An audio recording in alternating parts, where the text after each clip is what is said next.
별로 짧지 않은 문장입니다만은 사도 요한이 쓴 복음서 12장 20절에서 36절까지를 우리가 같이 보았습니다. 저는 이 말씀을 가지고 그 주제를 예수님의 영광과 성도들의 영광, 그렇게 주제를 한번 제목을 잡아보았습니다. 예수님의 영광이 무엇이고 성도들의 영광은 무엇인가? 예수님이 영광을 얻는 방법을 보게 되면 우리 성도들이 어떻게 해야 예수님의 영광에 우리도 참여하는 자들이 될 수가 있을 것인가? 그런 이슈를 가지고 한번 강해 설교로 즉 한 절 한 절 보면서 그 의미를 파악하고 그러한 주제에 맞는 우리 메시지를 한번 정리를 해보고자 합니다. 먼저 20절을 같이 보시겠습니다. 명절에 예배하러 올라온 사람 중에 헬라인 몇이 있는데 이렇게 적혀져 있습니다.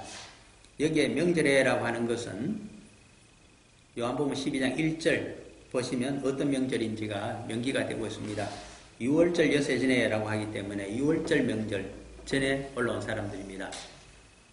우리가 잘 아는 대로 출애굽기에는 3절기를 지키라 하면서 6월절, 사실 6월절이라고 하는 것은 하루에 불과합니다. 그런데 그때부터 시작해서 무교병을 먹기 때문에, 즉 누룩이 들어가지 아니한 빵을 일주일간 먹기 때문에, 그래서 우리가 무교절 해야 거의 일주일 기간입니다. 그래서 그 무교절을 흔히 우리가 착각을 해서 6월절 일주일 이렇게 같이 생각합니다만은, 이제 분명하게 말씀을 분리해서 드리자면 6월절은 하룻밤이고 그때부터 시작돼서 일주일간은 전체가 무교절이다. 그런데 그것이 가장 큰 절기입니다. 우리 태양력으로 얘기하면 4월 중순경에 있게 되는데, 그것은 출애굽기 12장 2절에 따라서 옛날 히브리인들, 이스라엘 자손들에게는 첫 번째 달이 되었습니다. 그들이 바벨론 포로 생활을 지내면서 메소포타미아 지방의 영향을 받아서 나중에 달력이 또 달라지고 있습니다만은 옛날 달력을 보면 그렇습니다. 두 번째 절기는 무엇인가 하면 이 무교절 기간 동안에 안식일이 있습니다. 그것이 토요일이죠. 안식일 다음 날이 바로 우리가 얘기하는 주일입니다. 왜 그러냐 하니까 안식일 다음 날 새벽에 무덤에서 예수 그리스도께서 하나님의 영으로 부활하셨기 때문에 이제 영생의 몸을 입으시고 부활하셨죠. 그것이 주님의 날입니다. 주님께서 부활하신 날, 새로운 역사가 시작된 날, 우리들의 부활도 거기에 있게 될 겁니다. 나중에. 그러므로 이 주님께서 부활하신 날을 우리가 주일이라고 부르는데, 옛날 히브리인들에게 물으면 그것은 다른 용어를 사용합니다. 첫 번째 초실절. 첫 번째 이건 열매를 바치는 안식일입니다. 그날이 바로 안식일 다음 날 주일이 되겠죠. 그러면 이 일요일 날, 옛날로 따지면 일요일입니다. 무교절에 있는 이 첫 번째 일요일에는 뭘 바치느냐? 밀일까요? 보릴까요? 이제 한번 여쭤봅니다. 시골에서 성장하신 분들은 1년 중에 제일 먼저 봄에 익어서 우리가 빠르게 얻을 수 있는 농작물이 뭐인가 하면 금방 이해하시죠? 보리죠? 예, 보리입니다. 초봄에 이렇게 보리밭을 가게 되면 옛날 어릴 때는 이제 옷을 버립니다. 왜 그러냐니까 깐북이라고 아십니까? 예, 까만 것이 묻기 때문에 옷을 버리는데 보리입니다. 제일 먼저. 한국에서는 그래서 보리 농사와 벼농사를 이모작이 가능하잖아요. 계절적으로. 보리를 바치는 데가 첫 번째 초실절.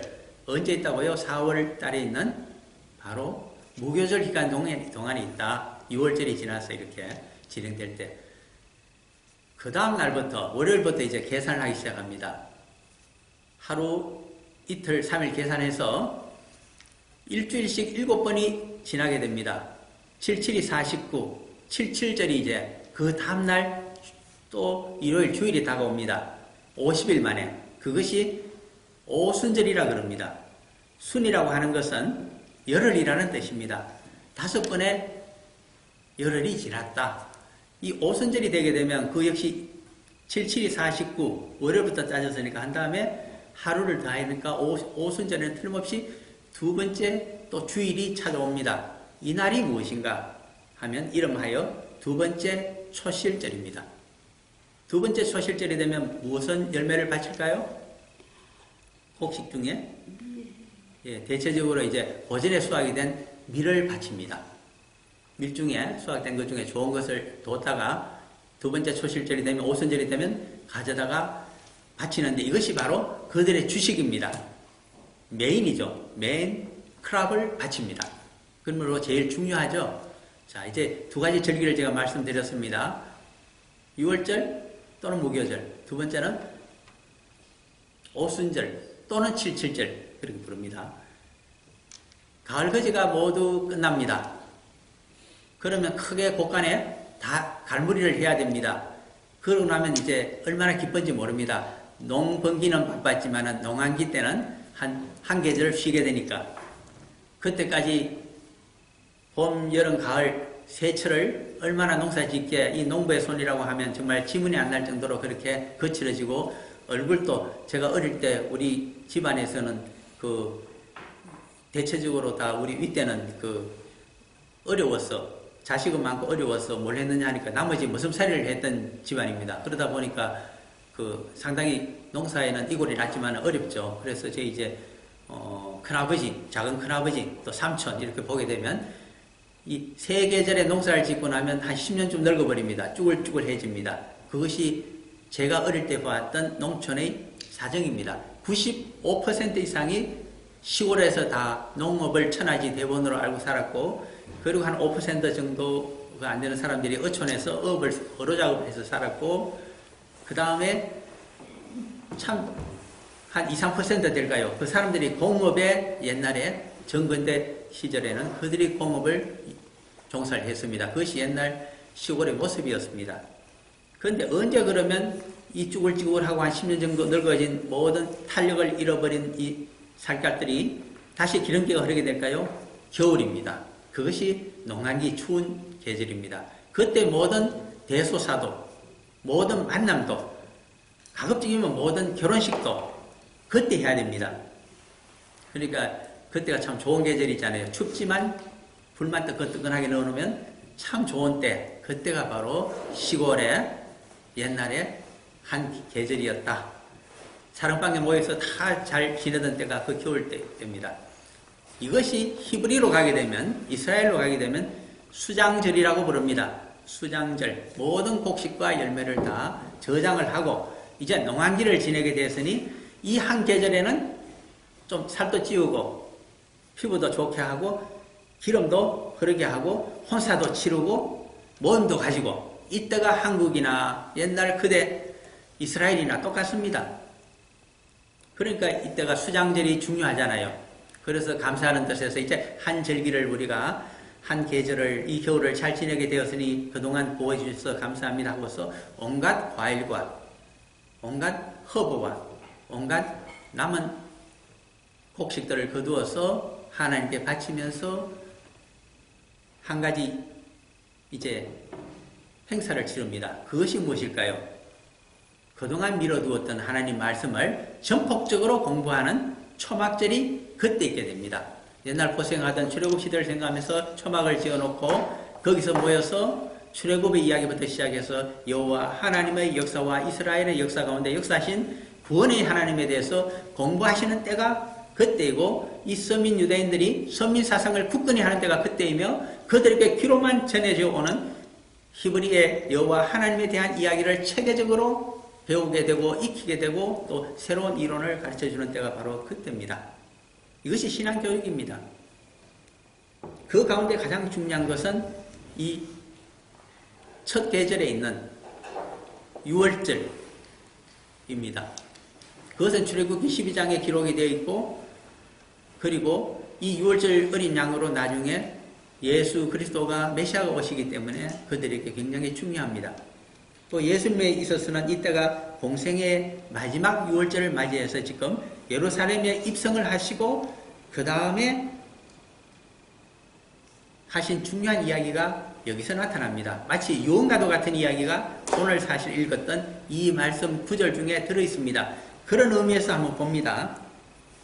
명절에 마지막 6월절에 어린 양이 되셔야 되시는 예수님을 만나려고 물론 6월절 예배에 참석하기 위해서 먼 데서 예루살렘 성전을 찾아서 순례를 온 사람들이 있습니다. 그 많은 사람 순례객 중에 헬라인 몇이 있는데 중요한 문구입니다. 헬라인 맺이 있는데 내용을 모르시는 분은 역사적인 배경과 백그라운드를 전혀 모르고 계신 분은 뭐 헬라인 맺이 있는데 이거 그리스 사람이 모양이다 이렇게 얘기하고 추울 것입니다만은 이때 이 당시에 6월절에 예루살렘에 와서 마지막 이제 공생애를 지내고 계시는 예수님 입장에서 봤을 때는 헬라인 몇 명이 자기를 찾아왔다고 하는 것은 획기적인 사실입니다. 자신의 복음사역에 있어서 하나의 큰 획을 그을 수 있는 사건입니다. 왜 그럴까요? 도대체 헬라인이 무엇이길래 예수님을 엄청나게 충격적으로 기쁘게 해주는 내용물이 될까요? 그것을 알기 위해서 딱 한 구절만 찾아보면 됩니다. 로마서로 가셔서 1장 16절을 한번 보시기 바랍니다. 로마서입니다. 로마서를 요한복음 앞에 가서 찾으시면 안 되고요. 저기 뒤쪽에 있습니다. 로마서가 복음서 다음에 역사서인 사도행전이 있고 그 다음에 고린도서에 큰 책이 되고 있는 로마서가 딱 실려 있습니다. 사도행전 다음에 있겠죠. 그 중에서 1장으로 가셔서 16절 로마서 1장 16절입니다. 워낙 중요한 구절이고 종교개혁을 일으켰는 빌미가 되는 구절이기 때문에 많은 크리스찬들이 알고 있는 구절입니다. 그런데 또 다른 의미가 있기 때문에 지금 같이 보고자 하는 겁니다. 자, 다 같이 읽기 위해서 천천히 다 찾으시기 바랍니다. 로마서 1장 16절 말씀. 자, 이제 한번 읽어볼까요? 내가 복음을 부끄러워하지 않으니 이 복음은 모든 믿는 자에게 구원을 주시는 하나님의 능력이 됨이라. 먼저는 유대인에게요 그리고 헬라인에게로다. 아멘. 사도 바울이 상투적인 용어입니다. 먼저는 유대인에게요 그 다음은 그리고 헬라인에게로다. 로마서 2장에 가게 되면 또 9절에 또 드러납니다. 제가 읽어드릴게요. 악을 행하는 각 사람의 영에는 환난과 공고가 있으리니 먼저는 유대인에게요 그리고 헬라인에게며. 로마서 1부 갈수록 계속 반복적으로 마치 후렴처럼 나오는 이야기입니다. 아무런 뜻이 없는데 그런 후렴 구조를 두겠어요? 뜻이 있습니다. 사도 바울은 이방인 사도입니다. 온 세계 사람들에게 그는 복음을 전하는 사람입니다. 선교하는 사람이죠. 그가 전하고자 하는 예수 그리스도의 복음이란 선민에게나 이방인에게나 동일하게 구원을 주는 말씀입니다. 그 말을 그는 이렇게 그때 사람들이 알아듣기 쉽게 바꾸고 있습니다. 선민에게나 이방인에게나 그걸 무엇으로 바꿨느냐? 유대인에게나 헬라인에게나 그렇습니다.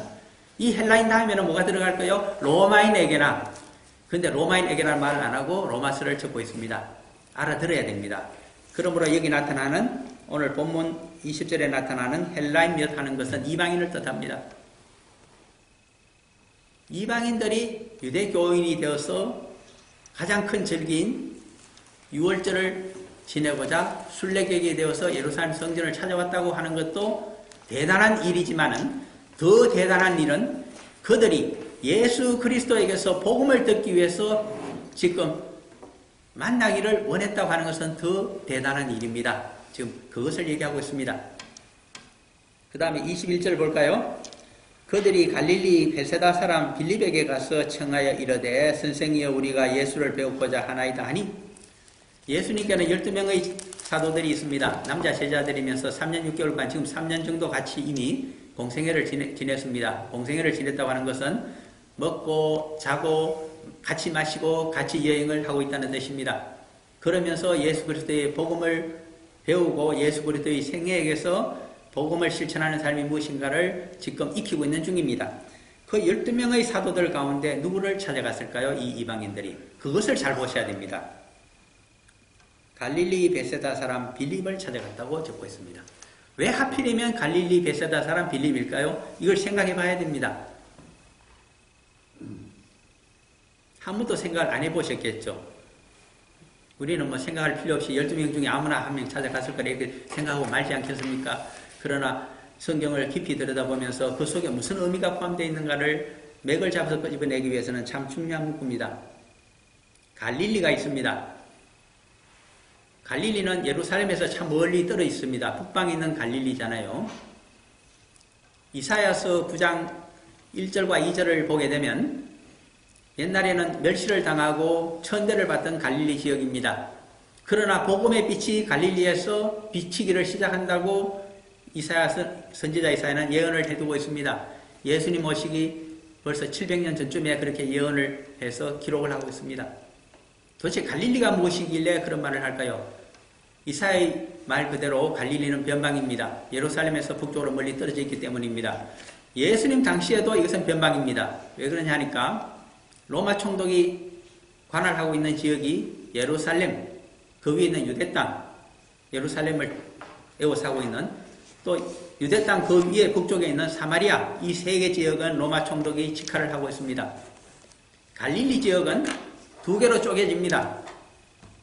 갈릴리의 대부분의 도시는 갈릴리 호수 북쪽과 서쪽에 있고 서쪽으로 쭉 진행해 가면서 거기 사람들이 많이 사는 산골 마을이고 일부는 비옥한 토지가 나타나기 때문입니다. 그것이 갈릴리 분봉왕 헤롯 안디바가 다스리고 있는 우리가 알고 있는 갈릴리입니다.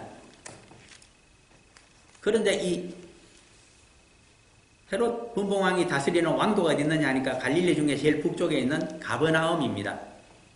이 가버나움에 공회가 있습니다. 가장 큰 회당도 거기 있습니다. 제가 공회라고 하는 것은 사내들인 공회가 거기 있고 더 상급기관이 되는 최고의 재판소는 어디 있느냐 하니까 거기 가버나움 회당이 있는 것이 아니라 그것은 예루살렘에 가게 되면 사내들인 대공회가 최고기관이 거기 있을 따름입니다. 그 다음에 묘한 것은 이 가버나움에서부터 약간 동쪽으로 진행하게 되면 크게 멀지 않은 곳, 어떤 학자는 약 10km 정도라고 떨어져 있다 그러고 저 같은 경우에는 한 3, 4km밖에 안 떨어져 있다고 보는데 정확한 위치는 지금 학자들이 아무리 찾아도 추측만 하지 모르고 있는 지역이 하나 있습니다. 그것이 바로 여기 나타나는 갈릴리 베세다입니다. 베세다에 대한 가장 최초의 기록 여러 번 나타나는데 그것은 성경입니다. 히브리 정경에도 있고 그리고 일부는 여기 신약에 나타나고 있습니다. 그 당시의 문헌은 아무리 뒤져도 정확한 위치가 포착이 되지 않습니다. 다만 문맥상 가버나움에서 약간 동쪽에 떨어져 있었다. 그리고 이름하여 이것은 베세다라는 것은 어부들의 마을 또는 물고기의 마을이란 뜻입니다. 그런데 묘한 것은 가버나움과 이 베세다 별로 멀리 떨어져 있지 않습니다. 이 사이에 행정구역선이 지나갑니다.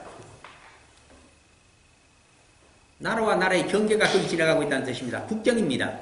그러므로 가버나움은 갈릴리 분봉왕 헤롯 안티바의 영역 안에 있습니다. 그의 왕도도 거기 있고 큰 회당도 거기 있습니다. 사내들인 공회도 지방공회도 거기 있습니다. 거기서 약간 동쪽으로 떨어져 있는 이 베세다는 누구의 관할인가 하면 이제 누가복음 3장 1절로 한번 가보시겠습니다. 이왕 공부하시는 김에 원천 자료를 다 들여다봅니다. 적어도 성경에 있었으면은 누가복음 3장 1절에 가보시면 의사 누가가 쓸데없이 이 글을 적고 있는 것이 아닙니다. 그는 역사의 밝은 자고 정치적인 상황과 행정구역에 대해서 얼마나 잘 알고 있는 마치 정치학자와 같습니다. 그러므로 이렇게 누가복음 3장 1절을 적어두고 있습니다. 눈 밝은 자는 귀 있는 자는 들으라고 하는 이야기입니다. 읽어볼까요? 디베로 황제가 통치한 지 15해 곧 본디오 빌라도가 유대의 총독으로 헤롯이 갈릴리의 분봉왕으로 그 동생 빌립이 이두레와 드라고니 지방의 분봉왕으로 루사니아가 아빌레네의 분봉왕으로 여기까지만 읽겠습니다. 재밌는 이야기가 드러나고 있습니다. 본디오 빌라도는 총독입니다. 그러므로 유대 땅과 예루살렘과 사마리아를 통치하고 있습니다. 그 위에 갈릴리에 오게 되면 두 개로 나누어지는데 서편 갈릴리 많은 사람들이 살고 있고 가장 큰 도시인 가버나움이 있는 그 지역은 헤롯이 분봉왕으로 다스리고 있다는 뜻입니다. 이 헤롯은 정확하게 헤롯 안디바 또는 헤롯 안티파스입니다. 그 동생 이복 동생입니다. 헤롯 빌립은 어디를 다스리느냐? 이두레와 드라고니스로 되어 있는데 그것은 바로 갈릴리 베세다에서부터 시작하는 이동 지역을 다스리고 북쪽으로 올라가게 되면 헬몬산 기슭, 남쪽 기슭까지를 다스리고 있는 자가 바로 이 헤롯 빌립입니다. 그런데 헤롯 빌립이 다스리고 있는 이 지역에는 그라사라든가 동편에 갈릴리에서 더 동쪽으로 동편으로 나아가게 되면 우리가 잘 아는 데카볼리 같은 지역들이 있습니다. 10개의 이방인 도시들이 있습니다. 그러므로 여기들은 이방인들이 많이 살고 있는 지역입니다. 그래서 이제 알아채게 됩니다. 이 헬라인 이방인들이 어디서 왔을까? 헤롯 빌립이 다스리고 있는 갈릴리 동편에서 왔을 가능성이 크다. 그라사나 데가볼리 지역일 가능성도 더 크고, 예수님께서 헬몬산 근처까지 옛날에 올라가신 적이 있습니다. 거기서 제자들에게 나를 누구라고 하느냐 물었던 것이 다 그쪽입니다. 그리고 변화산상의 모습도 나타난 것이 바로 헬몬산 남쪽 아래기석인 헤롯 빌립이 다스리는 그 지역, 가이사라 빌립보 근처에서 발생했던 사건들입니다. 이방인들이 많이 살고 있는 그 지역입니다. 거기서 왔기 때문에 누구와 친한가? 연고가 다 있습니다. 바로 베세다 사람인 빌립과 친분이 있을 수 있다는 이야기를 해주고 있는 겁니다. 그랬더니 역시 베세다 사람인 이 빌립은 누구를 찾아가느냐? 같은 베세다 사람인 안드레와 시몬 베드로가 있습니다. 그 중에 나이가 비슷한 동생인 안드레를 찾아간 것입니다. 그것이 22절입니다. 빌립이 안드레에게 가서 말하고, 야, 우리 근처 마을에 살던 이방인 헬라인들이 와서 우리 선생님을 뵙고자 하는데 너 저 사람 아냐? 그랬더니 알 것도 같다. 그러면 우리 둘이 가서 스승님께 말씀드리고 한번 만나게 해드리자. 이렇게 해서 22절에 안드레와 빌립이 예수께 가서 여쭈니, 여기까지 이제 콘텍스트 상황이 이해가 되기 시작합니다. 이 이야기를 들으시고 예수님께서는 무슨 생각을 하셨을까요? 옛날에는 본인이 데가볼리라든가 그라사 이방인들이 사는 지역까지, 저 헬몬산 위에까지 찾아가서 복음을 전파하고 치유 사역을 하셨습니다. 그랬는데 이제는 그들이 자기를 찾아오기를 시작합니다. 그러므로 예수님도 감격스러웠을 것입니다. 내가 그들에게 복음이라고 하는 큰 영광을 주었더니 이들이 나에게 영광을 가지고 왔구나. 이 영광을 아버지 하나님께 올려드려야 되겠다. 쉽게 설명하자면 그러한 방향으로 이야기가 진행이 되고 있습니다. 그래서 23절이 나타납니다. 예수께서 대답하여 이르시되 인자가 영광을 얻을 때가 왔도다. 많은 이방인들이 이제부터 시작하여 나를 만나기를 원하고 내가 하나님의 영광을 그들에게 주기를 원하는데 줄 수 있는 때가 왔으면 이것이 바로 아버지 하나님께 영광을 올려드리는 방법이다. 그 말씀을 지금 하고 있는 것입니다. 구체적인 콘텍스트 하에서 추상적인 내용으로 점핑이 되기 때문에 무슨 말씀인가를 잘 모르시겠지만 이제부터 거기에 대한 설명이 시작이 됩니다. 왜 이와 같은 이야기가 나타나는가? 24절입니다. 내가 진실로 진실로 너희에게 이르노니 하늘이 미리 땅에 떨어져 죽지 아니하면 하늘 그대로 있고 죽으면 많은 열매를 맺느니라. 잘 보시기를 바랍니다. 하늘이 미리 땅에 떨어진다고 합니다. 열매를 맺기 위해서는 이 열매라고 하는 것은 영광을 이야기합니다. 어떻게 해야 될까요? 예수님이시나 우리 성도나 마찬가지입니다. 영광을 얻는 제일 첫 번째 방법은 땅에 떨어져야 됩니다. 하늘에 있는 독생자라고 하더라도 자신의 영광을, 하나님 아들의 영광을 하늘의 아버지께 맡겨놓고 이 땅 위에 성육신하여 내려와야 됩니다. 그것이 첫 번째 비결입니다. 예수 그리스도는 육신을 입고 영적인 영광을 두고 육신을 입고 인자, 사람의 아들로 내려오신 겸손함이 있었다고 한다면 우리는 어떻게 해야 될까요? 우리는 언더스탠딩을 하기 위해서 내려가야만 됩니다. 저기 청와대 깊은 곳에 권자에 앉아있어서는 되지 않는다는 이야기입니다. 조선의 왕처럼 높은 보좌에 앉아있어서도 되지 않습니다. 내려와야 됩니다. 백성들 저 한가운데 내려와서 그들의 이야기와 그들의 고통스러운 음성에 귀를 기울여야 됩니다. 이것이 영광을 얻을 수 있는, 영원한 영광을 얻을 수 있는 첫 번째 비결입니다. 바로 성육신 인카네이션을 의미하고 있습니다. 커밍 다운 하라. 언더스탠딩을 하라. 어떻게 자기 자신의 위신과 자존심과 지위와 높음만을 이야기하면서 영광을 얻으려 할까요? 그것은 착각입니다. 영광은 밑에서부터 위로 올라가는 것이 영광입니다. 우리는 흔히 위에서 밑으로 던져주는 것이 영광인 줄 착각하지만 그것이 아닙니다. 저 위에 있는 하나님의 영광을, 하나님 자녀의 영광을 얻기 위해서는 저 밑으로 내려가서 섬기는 자가 되어라. 저 밑에 사람들이 아버지 하나님께 무엇을 기도하고 있으며 간구하고 있으며 너를 통해서 무엇을 얻고자 하는지를 귀를 기울여 들으면서 중보의 기도를 드리라. 그들이 죄 때문에 고통하는 것을 알고서 너가 속죄의 제사를 드려주는 자로 살아가라. 똑같은 말씀입니다. 그것이 땅에 떨어진다는 것입니다. 떨어지면 뭐합니까? 삭이 나고 자라야 됩니다. 이것이 무엇일까요? 삭이 나고 자라면 드디어 꽃을 피우게 됩니다. 그것이 공생애를 의미합니다. 예수 그리스도께서 자신의 정체성을 찾고 히브리 정경을 열심히 공부하시고 아버지 하나님과 동행하는 삶을 살아가시면서 영적인 많은 깨달음을 얻으셨습니다.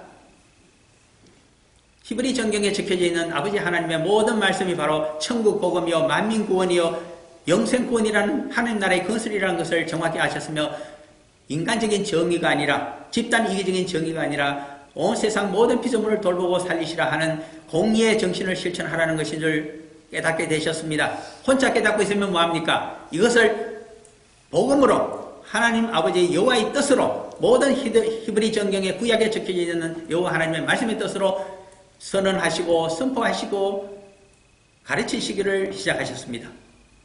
그것이 바로 공생애입니다. 공생애가 꽃을 피운다는 뜻입니다. 우리 인생 가운데 영광을 얻는 가장 귀중한 시점과 기간은 무엇일까요? 너 인생 속에 공생애가 있느냐 없느냐를 봐야 됩니다. 나는 평생 먹고 사는 문제에만 매달려서 내 가족 잘 먹이고 건사하고 해외여행이나 다니고 남보다 내가 낫다고 한턱 잘 설 수 있는 재력을 얻기 위해서 내가 살았다고 하면 공생애와는 별로 상관이 없습니다. 하늘의 영광, 영생의 영광에는 거리가 먼 인생들입니다. 저는 오클랜드에 살아가면서도 몇몇 사람 정말 생각보다 잘 살고 있는 사람들을 많이 보게 됩니다. 여기가 추워지게 되면 따뜻한 곳을 찾아서 몇 달씩 북반구에 가 있다가 오시고 또 여기가 좀 좋아지면 오시고 이렇게 왔다 갔다 하십니다.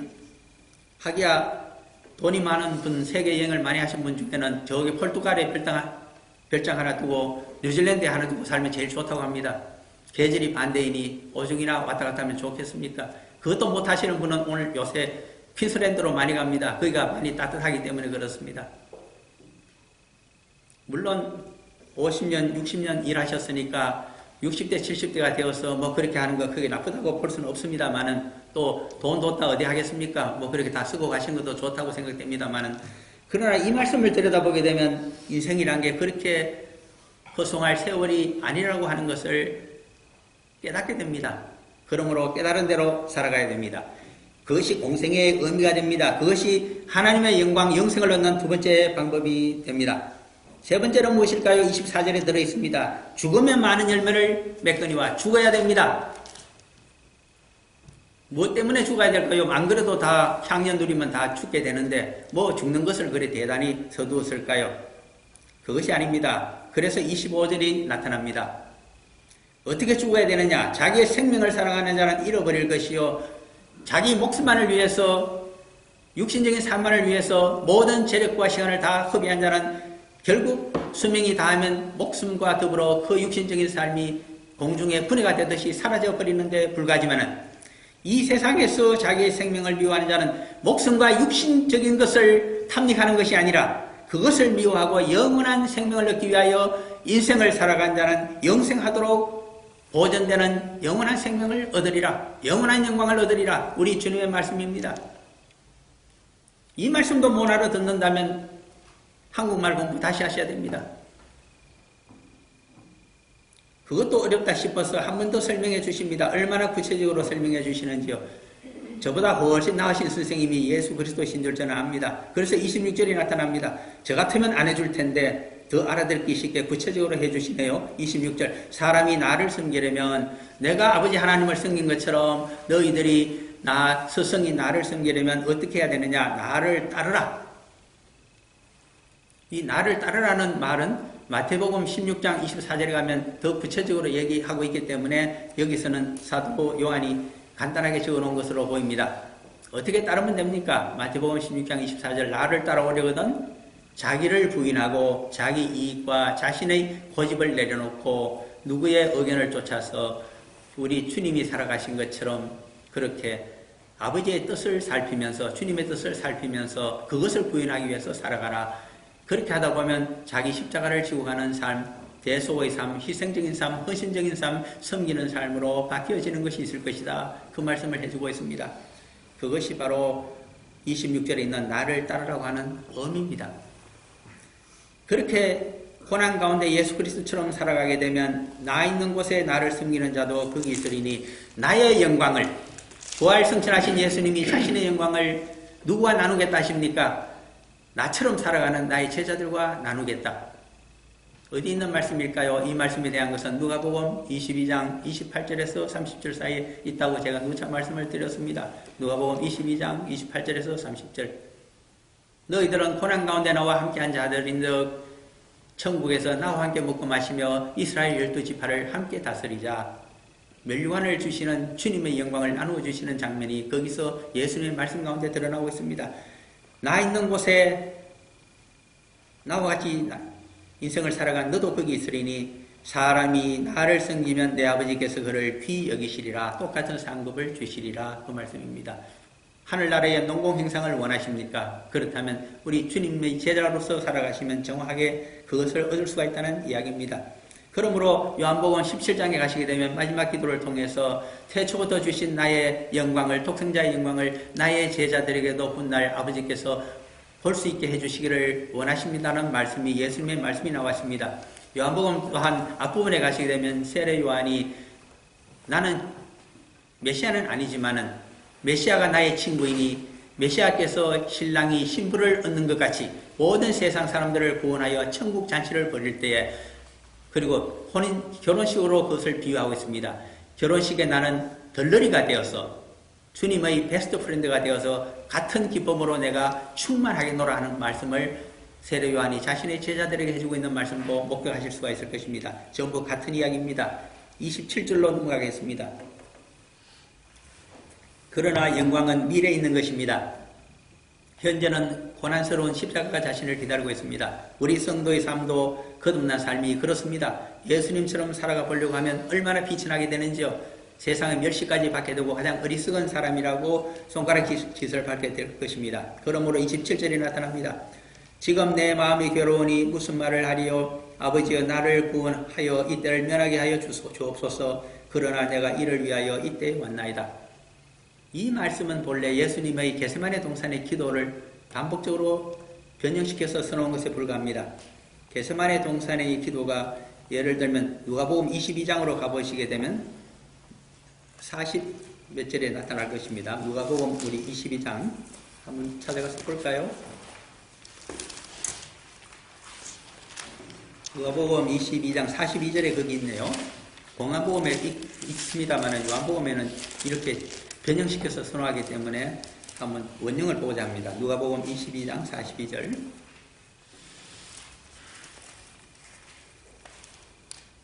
같이 한번 읽어볼까요? 이러시되 아버지여 만일 아버지 되시거든 이 잔을 내게서 옮기시옵소서. 그러나 내 원대로 마시옵고 아버지의 원대로 되기를 원하나이다 하시니 아멘. 아버지의 뜻으로 십자가가 아니고 이거는 극형입니다. 가장 인간이 구하는 처형방 중에 가장 두렵고 무섭고 힘이 드는 것이 이 십자가입니다. 저주받은 자들입니다. 일주일간 매달려서 피와 살이 찢겨나가고 특히 모든 체중을 발목에 박아둔 그 대목과 그리고 양 팔목에 박아둔 그 못에 의해서 나무못인지 대못인지 모르겠습니다만 그 못에 의해서 있게 되면 체중이 아래로 떨어집니다. 그렇게 되면 횡격막이 위로 올라오게 되고 숨쉬기가 어려워집니다. 숨 막히는 그 고난 가운데 피와 살이 찢겨지면서 흘러내리면서 천천히 말라 죽는 극형 중의 극형이 바로 십자가형입니다. 워낙 처참한 형이기 때문에 로마 시민에 대해서는 절대로 적용하지 않겠다고 하는 것이 이 십자가형입니다. 이것을 당해야 되는 미래가 보입니다. 그러므로 도저히 육신을 약한 예수님이 견딜 수가 없습니다. 그러므로 다른 방법으로 참수형을 하더라도 목을 달랑 쳐주면 금방 고통이 끝나니까 그런 걸로 안 되겠습니까? 처형 방법을 바꿔달라고 얼마나 기도하셨는지 모르겠습니다. 하도 안 바꿔주니까 매일같이 가서 때를 쓴 것으로 보입니다. 그러나 끝까지 당일날 하루 밤 저녁에도 잡혀가기 전에도 바꿔주지는 않습니다. 그래서 마지막 기도가 그것입니다. 그러나 내 원대로 마시옵고 아버지의 원대로 되기를 원하나이다 하시니 이제 시간이 다 됐으니 더 떼서봐도 안 되니까 그럼 아버지 뜻대로 하십시오. 그 말입니다. 그 대신에 무엇을 원했을까요? 길게 가는 사람은 일주일 동안 매달려서 말라 죽는다고 합니다. 보통 사람이 3, 4일씩 간다고 평균치를 얘기하고 있습니다. 예수님 경우에는 특혜를 받으셨습니다. 딴 건 못해줘도 방법은 그대로지만은 고통의 기간은 단축시켜 주셨습니다. 얼마로 단축시켰을까요? 단 6시간. 당일날 금요일 아침 9시에 매달려서 오후 3시에 숨이 지시기 때문입니다. 그 정도의 기도는 해야 된다는 뜻입니다. 누구는 고통을 많이 겪고 예수님보다 더 큰 고통을 겪고 더 큰 십자가를 지고 죽겠다고 장담하는 사람들이 있습니다. 저는 반대합니다. 성경 들여다보니까 그게 아닌 줄 알기 때문입니다. 그런 것은 때를 좀 써라. 당신이 암에 걸려서 죽을 때 지금 6개월간 고통 가운데서 계속 진통제를 먹고 한다면 그거 한 달쯤으로 줄여달라고 기도하라. 한 달도 못 견디겠다면 한 3일 정도 아프다가 가게 해달라고 하라. 시저는 그렇게 기도했다고 합니다. 크리스찬은 아니지만은 당신은 어떻게 죽기를 원하십니까? 카이사 시저의 답변입니다. 나는 급살되기를 원한다. 그래서 칼을 수십 개 맞고 이 원로원, 로마 원로원에서 소장파들이 무장 없이 입장하고 있는 그 황제가 되려고 하는 시저에 전부 단도들을 하나씩 갖고 와서 다 찔렀습니다. 심장만은 찌르지 않았습니다. 고통을 겪게 해주기 위해서. 잔인합니다. 그랬더니 마지막으로 앞에 나타났습니다. 사랑하는 안토니우스입니까? 나타났습니다. 안토니우스가 아니고 브루투스가 나타났습니다. 죄송합니다. 정말 사랑하던 제자와 같은 브루투스였습니다. 브루투스야 너 맞으라고 하는 걸로 알려져 있지만 아마 시저의 간절한 예언은 그것이 아니었을 것입니다. 브루투스는 알아챘습니다. 이 고통 가운데 있는 스승을 내가 마지막으로 끝을 마감을 해야 되겠다. 그래서 심장을 정확히 찌는 사람이 브루투스로 보입니다. 그 고통에서 벗어날 수 있도록 해준 사람이 어차피 살기는 글렀으니까 브루투스가 아니겠습니까? 역시 시저를 사랑했던 사람입니다. 예화를 들었습니다마는 그렇게 우리 주님께서는 줄여달라고 한 결과 결국은 6시간 만에 결판이 난 것으로 보입니다. 그러나 이것을 위해서 이 사명을 감당하기 위해서 대속의 십자가를 지기 위해서 오셨기 때문에 이를 위하여 이때에 왔나이다 하는 말씀으로 27절이 되고 있습니다.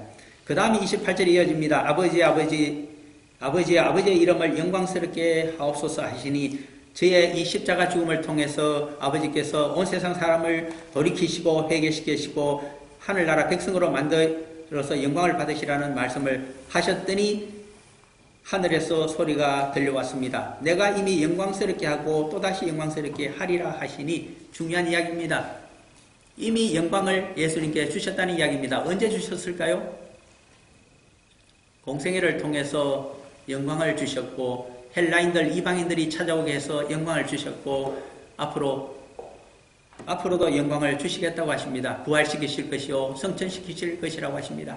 그러므로 이 말씀에 우리가 빗대어서 생각해 본다면 우리가 이 땅에서 비천한 삶을 살아가면서도 복음을 전하고 복음을 생활하면서 가장 세상적으로 어리석은 인생을 살아간다고 할지라도 그것이 제사장의 길이요 그것이 하나님의 백성의 길이라고 한다면 또 예수님을 따라가는 길이라고 한다면 영광을 만들어가고 있는 얻어가고 있는 길이라고 하는 사실을 잊어버려서는 안 됩니다. 어떠한 영광이 있을까요? 성령님께서 떠나지 아니하시고 내주 역사하시고 우리를 지켜보고 계신다고 하시는 사실을 한시도 잊어버리지 말아야 될 것입니다. 하나님의 영을 가진 자가 어떻게 영광이 없는 자이겠습니까? 그러나 마지막 영광은 영생의 몸으로 우리도 부활하고 성천하는 것이 있게 될 것입니다. 또다시 영광스럽게 하리라 뜻이 될 것 같습니다. 29절에 이러한 영적인 사실을 모르는 자들은 곁에 서서 들은 무리는 천둥이 울었다고도 하며 또 어떤 이들은 천사가 그에게 말하였다고도 하니 30절입니다. 설왕설래하는 그들에게 답변을 해주십니다. 예수님의 답변은 예수께서 대답하여 30절입니다. 이러시되 이 소리가 난 것은 나를 위한 것이 아니요 너희를 위한 것이니라. 예수님의 영광이 아니라 예수님의 뒤를 따라갈 우리 제자들을 위해서 주신 말씀이라고 봅니다.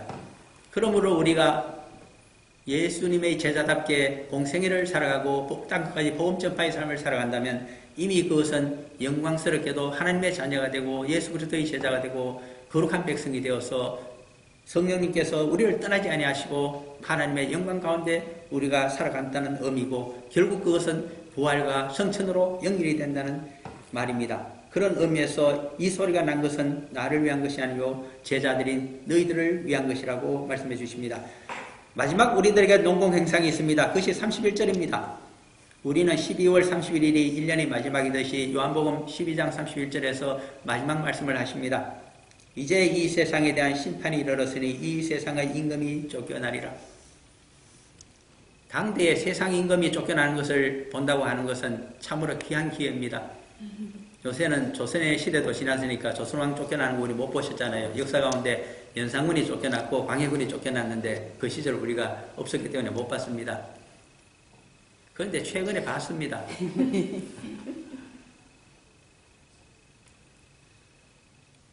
역사는 그렇게 반복이 되고 있을 따름입니다. 제가 그 자리에 올라가 있지 않은 것을 저는 참 다행스럽게 생각합니다. 여러분들도 마찬가지일 것입니다. 세상 임금이 되기 위해서 영광을 추구했던 자들, 결국 쫓겨나게 되고 비참하게 된다는 것을 이야기해 주고 있습니다.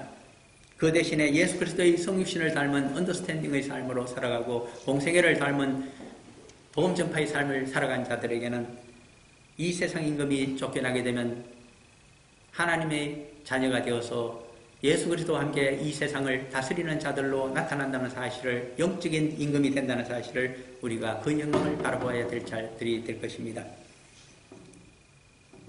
32절입니다. 내가 땅에서 들리면 모든 사람을 내게로 이끌게노라. 두 가지로 해석되는 대목입니다. 예수 그리스도께서 땅에서 들린다고 하는 것은 십자가에 의해서 한번 들리셨습니다.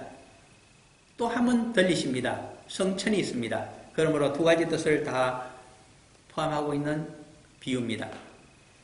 십자가를 통해서 모든 사람을 믿는 자를 회개시켜서 의인으로 만들어 성령님과 함께 예수 그리스도의 제자로 살아가게 해주심으로 모든 사람을 끌고 계십니다. 또 그분이 성천하시는 모습을 보고서 마치 엘리야가 성천하는 모습을 보고 제자인 엘리사가 갑절의 영감을 얻듯이 우리가 얼마나 큰 소망과 믿음과 영적인 힘을 얻게 되는지 모릅니다. 그래서 33절이 나타납니다. 이렇게 말씀하시면 자기가 어떠한 죽음으로 죽을 것을 보이심이라라. 일단은 십자가 죽으심에 대한 이야기입니다. 대수의 십자가를 지시게 되면 많은 사람들이 서민 더하기 모든 이방인들이 회개하고 하나님의 백성이 되고자 예수 그리스도의 제자가 되고자 찾아올 것이라는 말씀입니다. 34절입니다. 이에 무리가 대답하되 우리는 율법에서 그리스도가 영원히 계신다함을 들었거늘 너는 어찌하여 인자가 들려야 하리라 하느냐. 이 인자가 사람의 아들이 도대체 누구냐? 라고 묻습니다. 그 우문과 같은 물음에 대해서 참으로 현답이 35절 36절에 나타나고 있습니다. 우리 인간의 몸을 입고 육신을 살아가는 우리에게 꼭 필요한 말씀이 35절 36절 결론 부분입니다. 예수께서 이르시되 아직 잠시 동안 빛이 너희에게 있으니, 우리가 인생 가운데 예수 그리스도를 만나고 복음을 깨달아서 그분의 제자로 살아가고 있는 생명의 빛을 만난 성도들입니다. 거듭난 삶을 살아가고 성도로서 살아가는 이 복음의 빛, 그리스도의 빛을 지니고 있는 이 시간이 얼마나 중요한가. 이 빛이 있을 동안에 다녀 어둠에 붙잡히지 않게 하라. 실족하지 말라. 이 빛을 상실하지 말고 복음을 생활화하면서 살아가라. 그 말씀을 해두고 있습니다. 어둠에 다니는 자는 그 가는 길을 알지 못하느니라. 그러므로 총결론입니다. 너희에게 아직 빛이 있을 동안에 우리가 육신을 입고서 거듭난 삶을, 성도의 삶을 살아가고 있는 10년, 20년, 30년 또는 50년, 이 세월은 참으로 값진 것이라고 합니다. 우리가 빛의 아들로 살아가게 되면 어떤 일이 발생할까요? 누가복음 16장에 가서 보게 되면 예수님께서는 거지 나사로와 부자와의 비유를 말씀하십니다.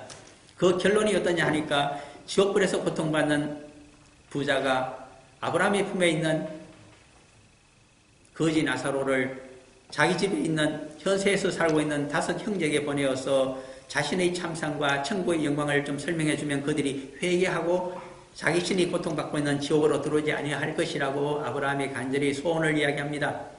그때 아브라함이 그런 말을 합니다. 모세와 선지자들에게서 얘기를 듣지 않고 깨닫지를 못하게 되면 지옥에서 살아간들, 천국에서 가서 이야기를 전한들 아무 소용이 없다고 말씀하십니다. 결국 전도는, 세상 구원은, 모든 피조물의 구원은 누구에게 맡겨진 일일까요? 하나님의 복음을 깨닫고 우리 주 예수 그리스도의 복음적인 삶을 실천하며 살아가고자 하는 우리 거듭난 성도들에게 인생 가운데 우리가 육신을 입고 있는 동안에 주어진 사명인 것을 이야기합니다. 그 사명을 감당한 크기에 따라서 하늘의 상급인 하늘의 영광이 결정된다는 이야기를 하고 있습니다. 그러므로 예루살렘으로 들어오시는 예수님 마지막 메시아가 이제 예루살렘으로 입성만 하시게 되면 제자들은 그렇게 생각했습니다. 정치적인 메시아를 생각했습니다. 유대인들의 선민들의 전통적인 메시아 사상이 입각해서 이제는 하나님의 능력으로 로마와 헤롯 왕가를 물리치고 다윗의 제국을 재건하여 선민의 영광을 떠치실 텐데 시온의 영광이 드러날 텐데 그때 새로운 이스라엘 제국에서는 누가 영의정, 좌의정을 하게 될까요? 그것을 원했던 자가 사도 야고보와 요한입니다. 개인적으로는 이종 동생뻘이 되기 때문에 또 그 집안에서 얼마나 복음사역을 위한 공생애를 위한 뒷돈을 댔는지 모릅니다. 그러므로 당연할 권리로서 요구했더니 예수님께서 말씀하십니다. 그 모든 농공행성은 아버지께서 아시나니 너희들은 이렇게 살아가면 반드시 아버지의 뜻대로 또 나와 같은 삶을 살아가게 되면 하늘의 영광을 얻을 수 있다는 말씀을 해주실 따름입니다. 그러므로 결론적인 부분은 그렇습니다. 우리가 남은 인생 가운데 빛의 자녀답게 예수 그리스도의 제자답게 하나님의 자녀답게 살아감으로써 아버지의 소원을 이루어드리는 바로 천국을 많은 백성들을 구원하여 채우게 될 때 그 예물로서 우리가 하늘의 영광을 풍성하게 받을 수 있다는 그러한 영생의 또 풍성한 천국을 바라보고 살아가는 우리 성도들이 다 되기를 간절히 축원합니다. 기도합니다. 사랑하는